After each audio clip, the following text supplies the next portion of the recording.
Alan Shipnuck, who's the author of the book Phil, fantastic, and the upcoming book Live and Let Die, Live, L-I-V, and Let Die. And Alan is good enough to join us right now for a couple minutes. Alan, you've been following this story from the inception. What was your reaction today to know the PGA and Live are going to be under the same umbrella?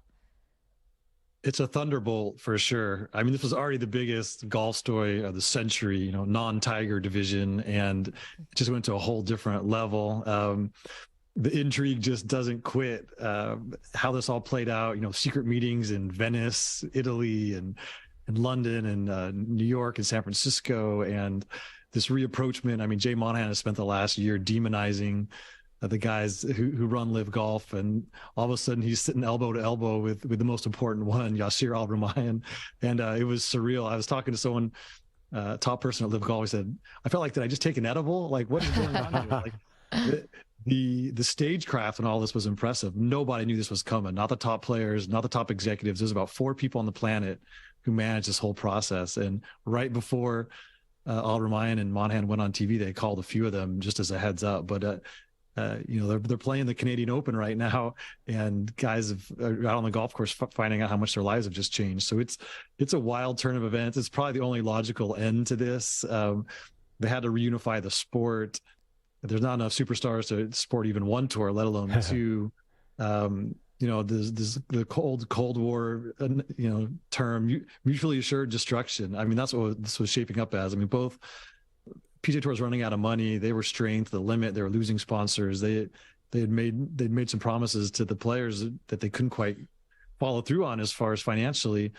LIV took a monumental effort to launch, but their ratings on the CW were abysmal. I think they were realizing that there was limits to how they were going to ever be able to attract golf fans. And so instead of going down this path where they were both damaging each other, they just decided to come to the table and try and find a way forward. But it's a stunner.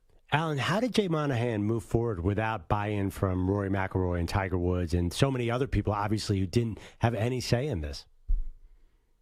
He's still the commissioner of the PGA Tour, even though it hasn't felt like that the last year or so. And ultimately, he has to look out for the business. Rory and Tiger, they were thinking about the tour, but they're also thinking about their own interests. I mean, they get paid by the PGA Tour. They have this new league, the tech-infused golf league that the tour owns an equity stake in. Like, they were not totally pure in all this. They were fighting hard for their own interests. And, Monahan has a bigger picture. He's thinking about 10 years from now, 20 years from now. And the fact is, the tour model, they were asking more and more from corporate sponsors, and the sponsors were starting to say no. I mean, just this year, you've seen Honda leave, you've seen AT&T ditch the Byron Nelson. And Pat Perez, who's on LIV Golf, he told me, their model is screwed.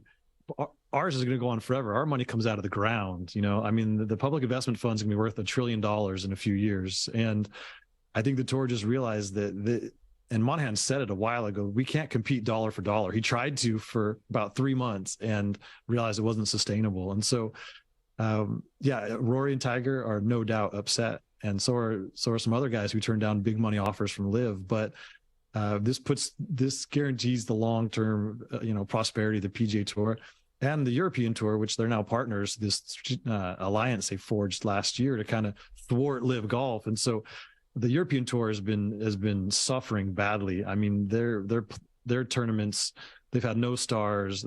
Their purses are being completely floated by the PGA Tour, but they're losing sponsors. So you basically had 3 tours that are suffering. They're going to come together now and create one mega tour, and the possibilities are endless. Al-Rumayyan said whatever it takes is what they're going to spend to make this thing work. So massive infusion of capital and enthusiasm around this whole thing. And are there going to be some bruised feelings? Definitely. But I think it's in the long run, the sport is better off.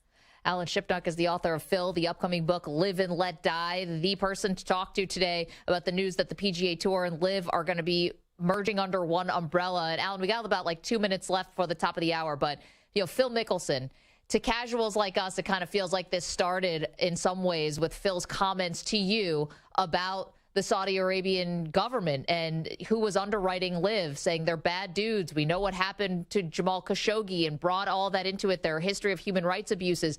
I mean, Phil Mickelson's taking a victory lap today on social media over this. How are we to reconcile the money, where this comes from, and now the excitement, I guess, around the announcement from the LIV side? Yeah, this has been a tough day for stridents, people who've taken these hardline positions, including Jay Monahan, against the Saudi influence. I think that the answer is money always wins in every industry, and certainly in the sports world. And it certainly leads to a certain amount of cynicism. But the fact is the Saudis are buying up English Premier soccer teams. They're hosting F1 races and heavyweight bouts. I mean, the entire sports world is edging in this direction, and it's probably not too long until they start buying up Major League Baseball teams and NBA teams. Like, it's just the money is unstoppable, and so it leads to a lot of hand wringing and a lot of soul searching. But it almost, all that stuff doesn't even matter on some level, because the money is always going to win. We know that. I mean, and that's just the bottom line of what happened here. And so, yeah, for the people who have taken this hardline stance, it's a tough day, whether you're Brandel Chambly or you're Jay Monahan or you're some of the other players. But this was a nod to reality that if this was a war of attrition, LIV Golf had the resources to survive, and the PGA Tour did not. We only have 30 seconds. Real quick, my social media feed wants to fire Jay Monahan, and I feel like he's going to get a lot of backlash. Any chance that he really ends up taking too much and does not survive all this? Well, he's in a stronger position now. He's the CEO of this new enterprise, and he's still the commissioner of the PGA Tour. They're going to kind of run on parallel tracks. So he needed Tiger and Rory to hold the line this last year, and now he doesn't need him as much. Like, the victories. The war's over, and now it's about winning the piece, right? And Monahan is very well positioned to do that. So, are some of his members going to be upset? Sure, but he's now the guy. He's entrenched. He probably has more power than he did before, and he's got unlimited resources at his fingertips for the first time. So, Monahan's going to survive this. It's incredible what he's survived, but he just keeps going and consolidating. Wow. I mean, considering the thoughts of the 9/11 families, I think would probably choose to have him never be in public ever again after this. Alan, we're so sorry. We're up against the top of the hour. Thank you so much for doing this. Alan Shipnuck, the author of the book Phil, which is fantastic. You should buy for Father's Day. The upcoming book, Live and Let Die. Alan, thanks a lot. All right. Thanks for having me. Appreciate you. Thanks so much.